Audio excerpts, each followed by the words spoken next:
Welcome back to the deep dive. Yeah. We get a lot of really interesting research sent to us, and today we're diving into something, caught my eye right away, I gotta say, iodine deficiency disorders. Ooh, interesting. Yeah. Now, full disclosure, when I first saw it, I thought, okay, iodine, that's like the goiter thing, right? Right. But then I started reading the research you sent, and wow, like the effects go way beyond just, a swollen neck. Yeah. And they can be, well, honestly, they're pretty surprising. Yeah, you're absolutely right. It turns out that iodine deficiency was a leading cause of preventable intellectual disability worldwide. Wow. And the effects during pregnancy, let's just say iodine is absolutely crucial for healthy fetal development. I had no idea. Okay, so first things first.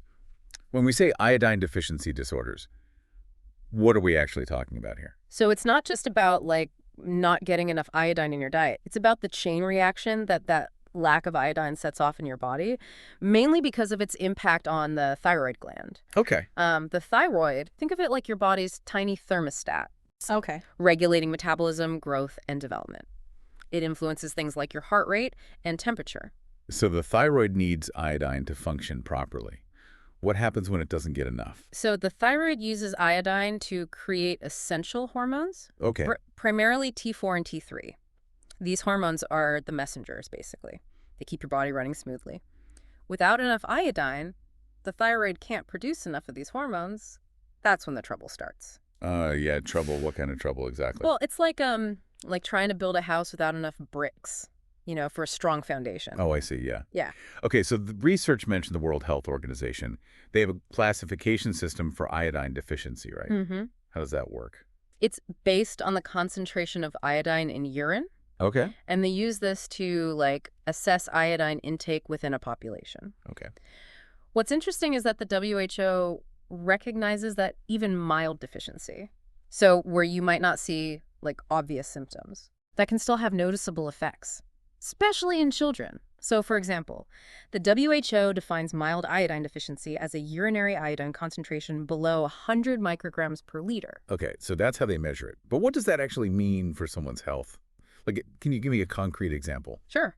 Imagine a child struggling in school, right? Okay. Not because of, learning difficulties, but simply because they're not getting enough iodine. That's the reality in many parts of the world. That's heartbreaking. Yeah, it is a stark reality. Yeah. And it highlights how critical this nutrient is. And, while goiter, that swelling in the neck that we often associate with iodine deficiency, that is the most obvious sign. It's really just the tip of the iceberg. Right, and the research you sent also mentioned something called cretinism. Right? And I gotta say, it sounds pretty scary. Yeah. Can you tell me more about that? So cretinism affects babies born to mothers who were severely iodine deficient during pregnancy. And it can lead to irreversible mental and physical disabilities. We're talking about a urinary iodine concentration below 20 micrograms per liter during pregnancy. And sadly, that's the reality for many women in certain regions of the world. And there are two main types. Neurologic cretinism, which primarily affects mental capacity and movement. Okay. And then there's myxedematous cretinism, which also involves stunted growth and the classic signs of an underactive thyroid. It's hard to believe that something as simple as not getting enough iodine can have such devastating and permanent effects on a developing child. It really emphasizes how crucial iodine is during pregnancy, especially in that first trimester. When the baby's brain is developing so rapidly, we always hear about the importance of folate during pregnancy, but iodine is just as critical. It's a powerful reminder that what we consume during pregnancy has a lasting impact on the next generation. And it sounds like even mild to moderate iodine deficiency during pregnancy can have an impact. That's right. Research suggests that even less severe deficiency has been linked to subtle yet significant neurodevelopmental issues in children. This could manifest as a lower IQ, hearing problems, or difficulty with cognitive function. So even if a child doesn't develop full-blown cretinism, their development could still be hampered by a lack of iodine. Exactly. And that's why ensuring adequate iodine intake during pregnancy is so important. So this brings us to an important point. We often think of iodine deficiency as a problem in developing nations.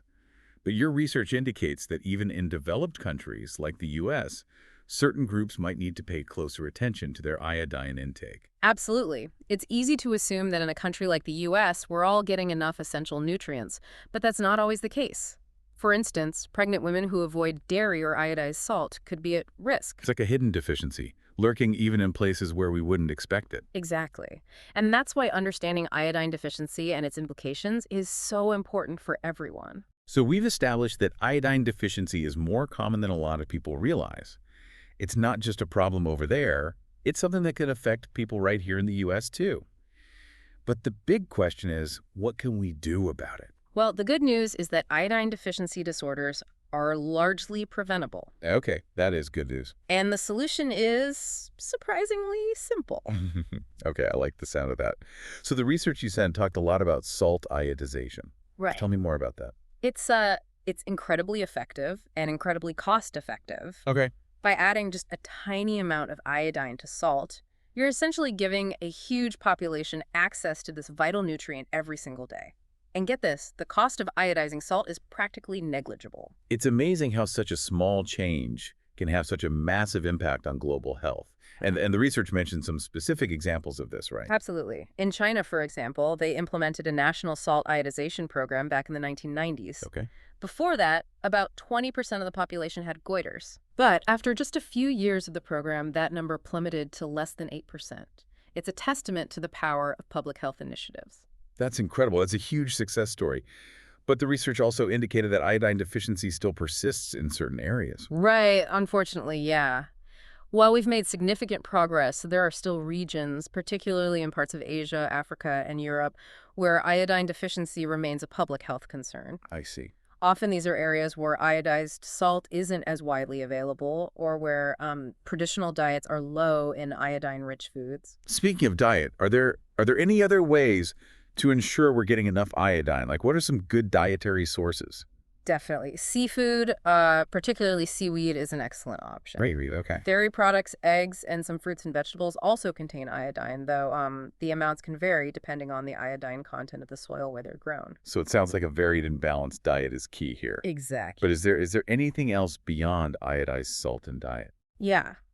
There are a couple of other approaches being used, especially in regions where salt iodization is challenging. Okay. For instance, in some areas, they use iodized oil, which can be administered as like a single dose Oh, wow. and provide protection for several years. There's also iodized water, which is a good option in areas where access to clean drinking water is limited. So it seems like there are options out there, even in places where iodizing salt is difficult. Yeah.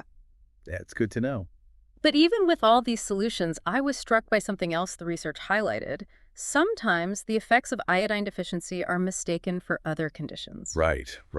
That's a really crucial point. You see, the symptoms of iodine deficiency, especially the neurological ones, they can mimic other conditions, Okay. making diagnosis tricky. I see. Imagine a child struggling in school, Yeah. the problem might be misdiagnosed as a learning disability Right. or behavioral issue when the root cause is actually a simple lack of iodine. Wow.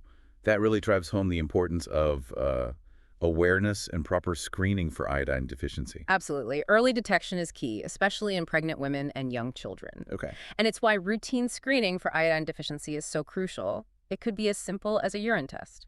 It seems like the impact of iodine deficiency goes way beyond just individual health. Yeah. The research even touched on the economic consequences. Right. The socioeconomic impact of iodine deficiency can be pretty significant. Correct. Think about it. If a large portion of a population is suffering from iodine deficiency, particularly children, it can lead to a decrease in overall cognitive function and productivity. I see what you mean. Yeah. And this can have a domino effect on things like education, Right. economic development, and even a nation's overall health and well-being. It's a stark reminder that something as seemingly small as iodine deficiency can have massive consequences. Precisely. And it really underscores the importance of investing in public health programs aimed at preventing and addressing iodine deficiency. Yeah. It's not just about individual health, it's about creating healthier and stronger societies as a whole.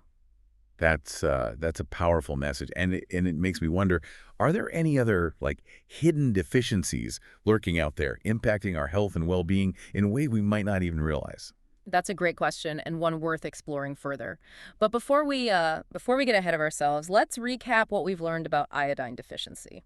Okay, so we've covered a lot of ground on iodine deficiency. We've gone deep on the science, explored its impact, and even uncovered some success stories in tackling this global health challenge. Mm. Before we wrap up our deep dive on iodine deficiency, what are some key takeaways you want our listeners to remember about iodine and its importance? Well, I hope listeners come away understanding that iodine deficiency is a serious yet preventable global health issue. Its consequences, they extend far beyond just goiter, impacting cognitive development, particularly in children. The good news is that we've made significant strides in reducing iodine deficiency through simple, cost-effective interventions like salt iodization. But it's crucial to remain vigilant, especially in certain populations and regions where the risk remains higher.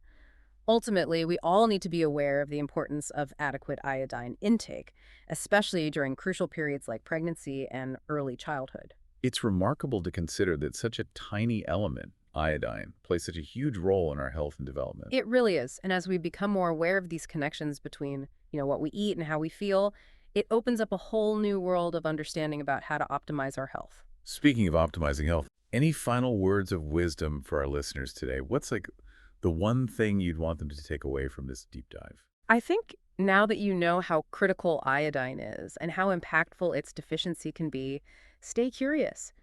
Don't underestimate the power of knowledge. We often focus on, the big things in health, but sometimes it's the smallest things, like ensuring you're getting enough of a particular nutrient that can have the biggest impact on our overall well-being. That's a great point. And on that note, we've reached the end of our deep dive into the fascinating world of iodine. Thanks for sending us this research. We've learned so much, and we hope you have too. Until next time, stay curious, keep learning, and don't forget the importance of those essential nutrients.